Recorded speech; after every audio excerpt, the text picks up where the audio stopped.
안녕하세요. 가스펠 프로젝트 2권의 6과 구속자 하나님께 맞서다 가이드 영상을 시작하도록 하겠습니다.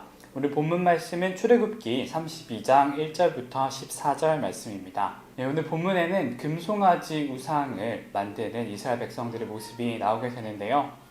오늘은 이 모습을 통해서 성경에서 많이 이야기하고 있는 주제인 우상 숭배에 대해서 저희 함께 생각해보고 또 공부해보는 시간을 갖겠습니다. 우상 숭배는 하나님의 자리에 하나님이 아닌 다른 사람이나 어떤 사물을 놓는 것입니다. 우상 숭배는 우리 마음의 문제인데요.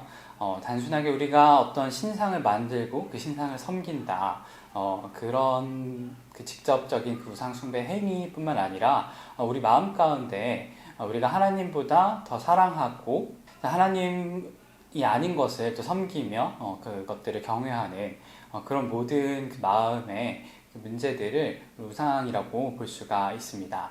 하나님이 아닌 우리가 우상으로 섬길 만한 것들에 무엇이 있는지 살펴보면 안전하고 쾌적한 환경, 또 아름다움, 동료의 인정, 그리고 돈, 성공, 또 자기 자신의 어떤 경쟁력이나 기량을 키우기 위한 그런 노력들, 그리고 또 연인과의 관계들, 이런 모든 것들이 참 좋은 것들이지만 하나님께서 창조하신 좋은 것들이지만 그것이 우리가 단순하게 하나님 안에서 기쁘게 누리는 것을 넘어서 그것이 하나님의 자리를 차지하게 된다면 우리에게 우상이 될 수 있습니다. 우리에게 하나님께서만 제공해 주실 수 있는 기쁨, 안정, 평화, 그리고 어떤 의미와 중요성, 정체성 등을, 그리고 우리에게 주시는 그 구원을, 그 가치를 좀 다른 것, 하나님이 아닌 다른 것들에서 찾으려고 할 때 그것들은 우리에게 우상이 됩니다. 그렇다면 우리는 왜 이렇게 쉽게 우상 숭배에 빠질 수 있게 될까요? 교재에서는 본문을 함께 보면서 다음과 같은 이유들을 이야기해주고 있습니다. 첫 번째로 이스라엘 백성들은 하나님 말씀에 불순종했습니다. 그들은 하나님의 그 말씀을 듣지 않고 우상을 만드는 것을 볼 수가 있고요. 또 이스라엘 백성들은 하나님의 목적을 불신했습니다. 이스라엘 백성들이 그들을 인도하도록 세운 모세가 참 하나님께 말씀을 들으러 갔다는 사실을 알았음에도 불구하고 참 그 모세가 어찌 되었는지 모르겠다고 하고 하나님께서 더 이상 그들을 어떻게 인도하실지에 대한 그런 신뢰가 없었던 모습을 우리는 볼 수가 있습니다. 그리고 또한 이스라엘 백성들은 그 하나님의 은혜를 잊어버렸습니다.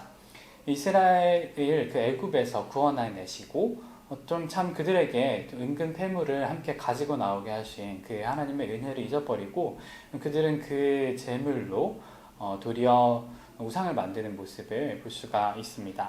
그리고 마지막으로 이스라엘 백성들은 참 하나님의 영광을 위해서 그들의 은사, 그들의 재능을 사용하지 않았습니다. 참 그 좋은 재능을 가지고 그 금을 녹여서 금송아지를 만드는 것을 볼 수가 있는데요. 이렇게 하나님의 영광을 구하지 않고 하나님의 은혜를 잊어버리고 또 하나님의 말씀을 듣지 않는 모습은 우리에게 좀 쉽게 우상 숭배에 빠지게 하는 그런 모습들입니다. 우리가 이 이스라엘의 장면에서 참 놀랍게 볼 수 있는 점은 이스라엘 백성들은 자신들이 여호와께 예배드리고 있다라고 생각했다는 것입니다. 이스라엘 백성들은 참 자신들만의 방법으로 하나님을 예배한다라고 생각을 했지만 하나님께서는 이스라엘 백성들이 부패했다라고 말씀하시고요. 우리가 진정 예배를 드린다라고 하는 것은 자기 자신이 원하는 방법대로 자기 자신을 만족시키면서 드리는 것이 아니라 하나님이 영화롭게 하는 것, 하나님이 진짜로 누구신지 알고 하나님이 원하시는 게 무엇인지 아는 게 참 중요하다는 것을 우리는 이 본문에서 볼 수가 있습니다. 이렇게 우상 숭배가 또 위험한 점은 하나님을 왜곡해서 받아들이게 하고 우리를 타락시킨다라고 하는 점입니다. 이렇게 이스라엘 백성들이 하나님께 예배했다라고 주장하고 또 하나님의 방법이 아닌 자신의 방법대로 주장하며 자기는 하나님을 섬기고 있다라고 생각하는 애굽의 그 신들을 섬겼던 그 방법대로 하나님을 섬기면서 자기는 하나님을 섬기고 있다라고 이야기하는 것처럼 우상 숭배는 하나님에 대해서 우리가 왜곡해서 받아들일 수 있도록 하기 때문에 굉장히 위험합니다. 또한 하나님께서는 이스라엘 백성들을 정죄하실 수밖에 없었는데요. 하나님께서 로마서에서도 그 바울 사도를 통해서 말씀하셨지만 피조물을 조물주보다 더 경배하고 섬기는 그런 모습, 그 모습을 좀 더러운 모습이라고 표현하시고 그 더러움에 내버려 두셨다고 말씀하십니다. 이스라엘 백성들도 그 우상숭배의 그 죄악에 대한 대가를 결국 치르게 됐는데요. 우리가 우상숭배를 했을 때 단순히 정죄당하는 그런 어떤 모습을 두려워하는 것보다도 이것이 하나님께서 우리를 얼마나 사랑하시며 참 그 우상숭배의 심각성을 이해할 때 하나님께서 우리를 질투하시기까지 사랑하신다고 하는 그 하나님의 끈질긴 사랑에 우리가 이해하면서 우상숭배가 얼마나 심각한 것인지를 다시 한번 생각해 보기를 원합니다. 그렇다면 어떻게 하면 우리는 우상숭배를 피할 수가 있을까요? 바울 사도는 고린도 후서 말씀에서 우리가 그리스도의 그 영광을 볼 때 참 그와 같은 형상으로 변화해서 우리 또한 영광에 이를 것이라고 말씀에 기록해 놓고 있습니다. 우리는 보는 것을 닮아가는데요. 우리가 그리스도를 볼 때 우리 삶이 참 성화하는 그 과정에서 우상숭배를 멀리하고 더욱더 하나님을 닮아가는 예수 그리스도를 닮아가는 그런 삶을 살아갈 수가 있을 것입니다. 또한 본문 말씀에서 모세가 이스라엘을 위해서 중보기도하는 모습이 나오게 되는데요. 우리에게 더 큰 중보자이신 그리스도가 계심을 우리가 또 함께 기억하기를 원합니다.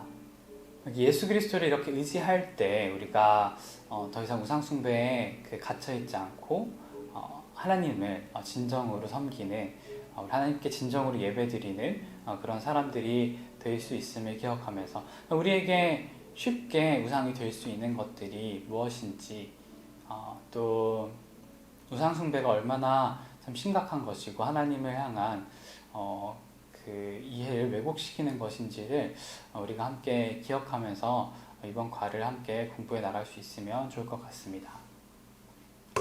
이상으로 가스펠 프로젝트 2권 6과 구속자 하나님께 맞서다 가이드 영상을 마치도록 하겠습니다.